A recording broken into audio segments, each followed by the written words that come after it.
Hi, I'm Frankie Hall. I'm the academic advisor for the business school, and I'm here to talk to you today about effective email communication. This is a great skill to develop during your time here at Humber because it will come in handy in your professional life as well. And the bulk of your communication with staff and faculty will be via email. I like to think of email as being broken into 4 different parts: subject, greeting, body or content, and signature. Today we're going to actually start with the greeting, but don't worry, we'll get back to that subject. So, when you think about your greeting, it's important to directly address your recipient. There's a tendency in this day and age to sort of be casual, and you might think to yourself, "Oh, I'll just write, hey," and just launch into things, right? Or alternately, you might not even get that far. You might just start with a blank and launch into that message. You want to be a little bit more formal, and you want to be direct because that allows your reader to know that they're the person that you're hoping to receive assistance or help from. So you might want to use a dear, or possibly hello. If you were writing to me, you might write, "Dear Frankie," or "Hello, Ms. Hall." Either of those would be perfectly acceptable. The body of your email should communicate in a way that is clear, concise, detailed, and finally, always professional. So when I say that an email should be concise, I mean that it should communicate what you need. I want you to think about what a possible desired outcome might be. And I want you to leave out any kind of additional filler. Skip it.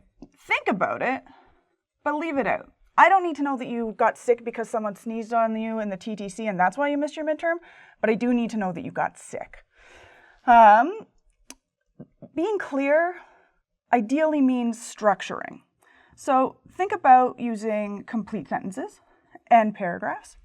And then also edit. There is no shame in using spell check or an app like Grammarly to make sure that what you're writing makes sense. If what you're writing is clear, it's that much easier for your recipient to understand what you need and to then assist you. Now you need to include details. So let's use the example of a missed midterm. Say you've missed a midterm in your accounting class. Well, I need to know what the course is as your recipient. I need to know the name of the assignment. You might want to include any kind of documents, like a doctor's note, and then any dates that are pertinent. So just making sure that anything I might need to know to be able to figure out what it is you need next is included. Stick with those important details, leave out the filler fluff. Finally, it's important to be professional. Again, in a texty age, there are a few things you want to avoid. Do not use the text speak. For old people like me, it doesn't make sense. Skip slang. I don't like spending time on Urban Dictionary. And avoid yelling. That's when you write entirely in capital letters. It might seem that it's a great way to sort of emphasize what you're saying to your reader, but it reads as aggressive and might mean that your message gets lost. Basically, if you've been clear, concise, and detailed and stick away from these, you're going to send a really great email that's going to make sure that you get the assistance that you need and that your reader is able to best help troubleshoot your issue. Your signature is very simple, but it's also incredibly important. So when you sign off, you want to include your full name, your program.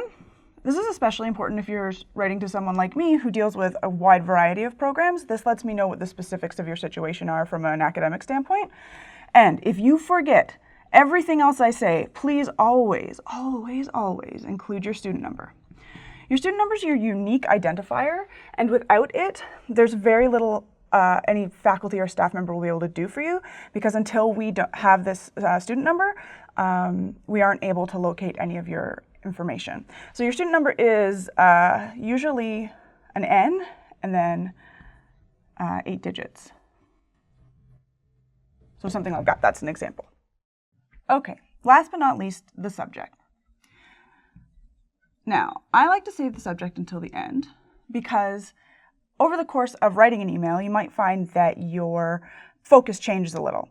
So I like to save it to the end so that I can use everything I've written in my body and really condense it into a clear subject line. It's kind of like tweeting your email, if that makes any sense. So I like to avoid things that are general. The thing about your subject is it's the first thing that somebody sees. And if you keep it too general, it might mean that you don't get prioritized. It's not as easy to engage with something when there isn't a clear idea of what it is that's needed as a recipient. So never leave it blank. That's just a waste of a subject area. Also avoid things that are really general, like question or issue. It doesn't give me enough information to realize that this is something that is important to you. But we're going to go back to that example of the missed midterm, and we're going to write a great subject line. We're going to tell me, or the reader, that it's for a missed midterm. And then you're going to say, it was for BISM 101 on October 2nd. This allows your reader to know exactly what the issue is, what class it was for, and this is important because sometimes instructors teach multiple classes, and also the date, just in case they had multiple midterms in a BISM 101. Okay? Last but not least, make sure you give your recipient time to respond. Ideally, 2 business days. If you haven't heard anything after those 2 business days, by all means, send a polite, professional follow-up email. But remember that weekends and holidays are not business days, so we're talking Monday through Friday. Okay? Hope that's been really helpful to you. And your time here at Humber, you're going to send a lot of emails, and if you structure them this way, I think you could possibly just be top of the list every time. Thanks so much for listening.